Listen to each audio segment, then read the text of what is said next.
ఇంకోటి right posture గురించి మాట్లాడుకున్నాం డాక్టర్ గారు. సో అంటే కూర్చునే విధానంలో కానీ పడుకునే విధానంలో కానీ అంటే ఎటువంటిది బెస్ట్, ఎలా ఉండాలి? చాలా వరకు ఇప్పుడు ఐటీ అంటే బ్యాక్ పెయిన్ అనేది very common. 90% of the people suffer with back pain some point in their life టైంలో. Main reason for back pain అనేది పోస్చర్, బ్యాడ్ పోస్చర్. ఈ ఐటీ వాళ్ళు ఏంటంటే ఇష్టం ఉన్నట్టు బెడ్లో పడుకొని చేస్తూ ఉంటారు, సోఫాలో పడుకొని చేస్తూ ఉంటున్నారు. మనం కూర్చున్నప్పుడు లోయర్ బ్యాక్ సీట్ టచ్ కావాలంటే వెనక్కి జరిగి ఉన్నప్పుడు మన కర్వేచర్ ఎలా అంటే ప్రాపర్గా ఉంటుంది.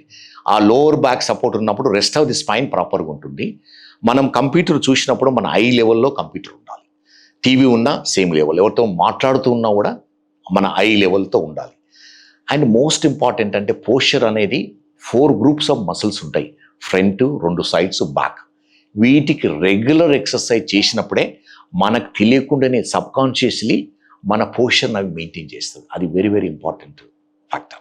అంటే ఎక్సర్సైజ్ వల్లనే ఈ పోస్చర్ బాగా వరకు కరెక్ట్ అవుతుంది. మ్యాట్రిసెస్ విషయానికి వస్తే అంటే మీలాంటి డాక్టర్ ద్వారా తెలుసుకోవాలనుకుంటారు చాలామంది. సో ఎటువంటి పరుపు పడుకోవడానికి మంచిది, ఎందుకు? ఇది కూడా ఇంపార్టెంట్. చాలామంది ఏంటంటే సార్ నేను హార్డ్ బ్యాక్ పెయిన్ వచ్చింది, హార్డ్ బెడ్ మీద పడుకున్నాను, అయినా తగ్గడలేదు అంటారు. అది కరెక్ట్ కాదు.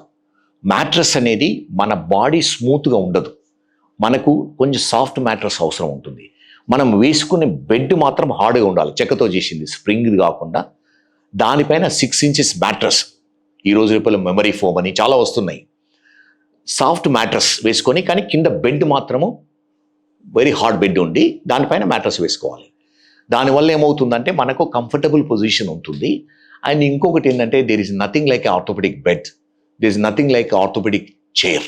అటువంటిది ఏం లేదు. ఒక్కొక్క పర్సన్కు వేరియస్ టైప్స్ ఆఫ్ అవసరం ఉంటుంది.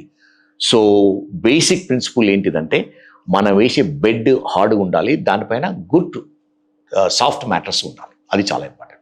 62 లక్షల మంది ప్రజల్లో మెడ్ ప్లస్ బ్రాండ్ మెడిసిన్స్ కి మారడం వలన 915 కోట్ల రూపాయలు సేవ్ చేసుకున్నారు. అదే మెడిసిన్స్ అదే క్వాలిటీతో 50 to 80% డిస్కౌంట్లు.